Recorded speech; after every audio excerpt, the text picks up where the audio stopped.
Thank you, Chairman. Thank you both for being here. I concur that there is a risk of cyber hacking and interference with our actual election and voting mechanisms.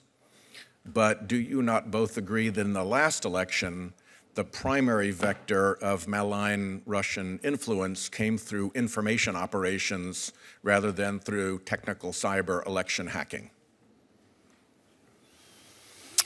It seems to have been a broad campaign, but I agree that disinformation is one of the principal threats that we face. Perhaps the principal one. And Mr. Masterson, do you agree? I would agree with that, yes. So one of the ways in which the Russians or any other foreign actor could obscure their role in information operations is by operating through corporate shells that don't look like the government of Russia. Is that not also correct? that seems fair, Senator. It's pretty obvious, isn't it? Mr. Masterson, you agree? You nodded. I just want to make sure it's on the record. I honestly, I don't have enough background on that to weigh in, but I Okay. would defer to the DOJ on that one for sure. When we had Facebook's CEO here, we discussed their authentication procedure for determining who was buying political advertising time on Facebook. And the CEO disclosed that they were only going one hop with authentication, so that if a, say, Delaware LLC or a Nevada LLC was the nominal buyer of the political time, they would have no way of looking behind it to see if it was in fact the FSB or Putin or oligarchs or somebody associated with foreign election manipulation.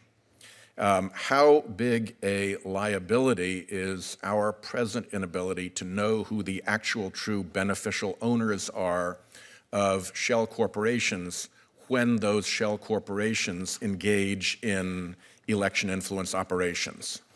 Senator, I think the perspective I take on that is from being responsible for our fairer enforcement, where we are very engaged in trying to determine whether an entity is actually an arm's length legitimate commercial entity or in fact is a cutout or a proxy for a foreign government or foreign political party. And so that which makes that more transparent, makes it easier for us to enforce FARA, that which obscures... But that only applies to very specific FARA activities.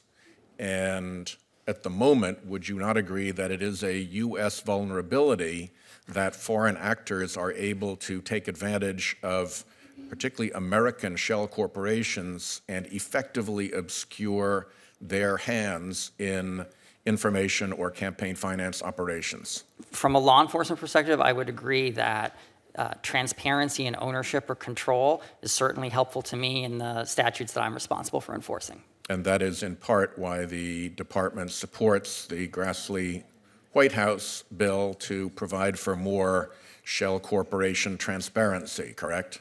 Unfortunately, I'm not in a position to take a position on legislation today, but I do know the department would be eager to work with you and your staffs with respect to any pending legislation.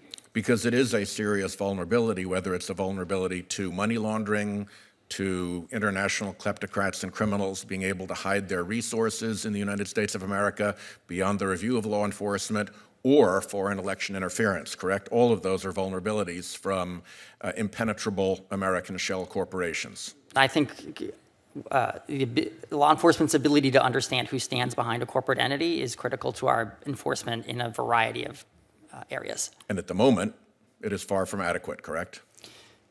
I don't know that I know the answer to that, sir. Well, you ought to. Thank you. First of all, I'd like to welcome Ken Weinstein back, who has been a very distinguished public servant and also a very helpful witness before this committee before. In addition to the CSIS Kremlin playbook, which is, I think, a very helpful and authoritative source on election and other interference by the Kremlin, and the Kremlin Trojan Horse Report, the Atlantic Council's parallel effort, there is a new report called Moscow's Gold, Russian Corruption in the UK, that was put out by the House of Commons Foreign Affairs Committee, and I'd like to ask that that report be put into the record Without of this objection, particular it will be proceeding. And I want to thank Mr. Weinstein for focusing on the botnet civil injunction legislation. Senator Graham and I have been working on that for a long time. We're hoping to get it into the NDAA bill also.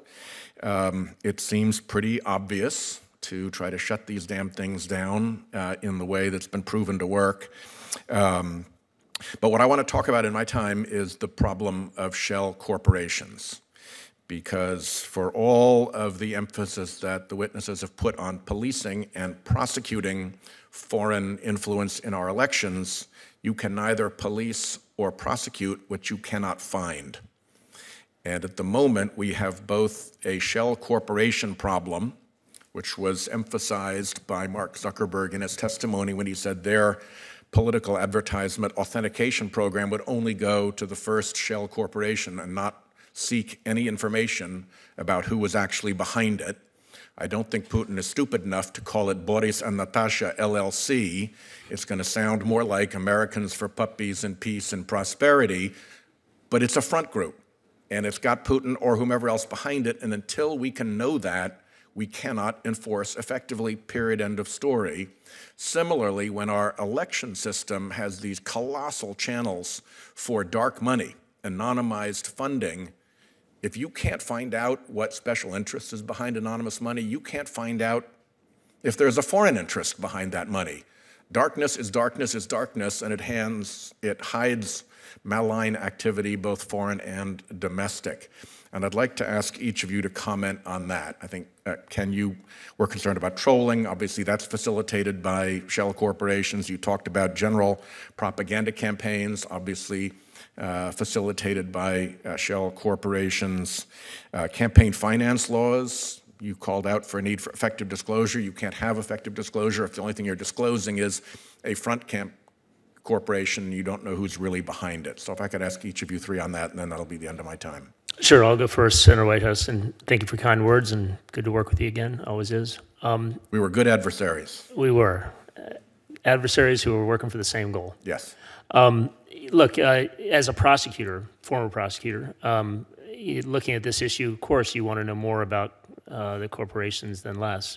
There are obviously First Amendment issues and other concerns out there in the election context, but absolutely, there's no way to sort of resist your logic, which is we've seen the use of corporations in a variety of contexts, whether it's money laundering or otherwise, but we've seen them here in the election interference and disinformation context.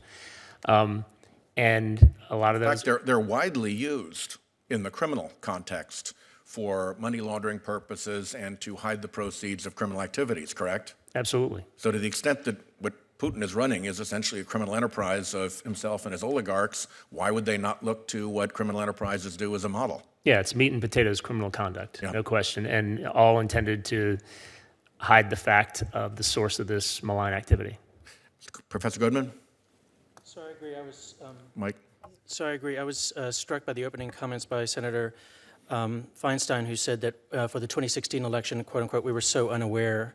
And Mr. Hickey for the Justice Department said that, quote, exposure is one of the best ways to counter the threat. So I don't see how we get at those issues if we're operating with shell companies. And as you had said, I think it affects all of these areas of law enforcement across the board, including FARA legislation. So as long as we have the Lobbying Act loophole, it accentuates that problem. But even if we close the loophole, we'd still have a problem with the shell. It's incredibly easy to get around FARA by not hiring a lobbyist and simply setting up a shell corporation, and now you're operating as if you were an American corporation. Ms. Jankowicz?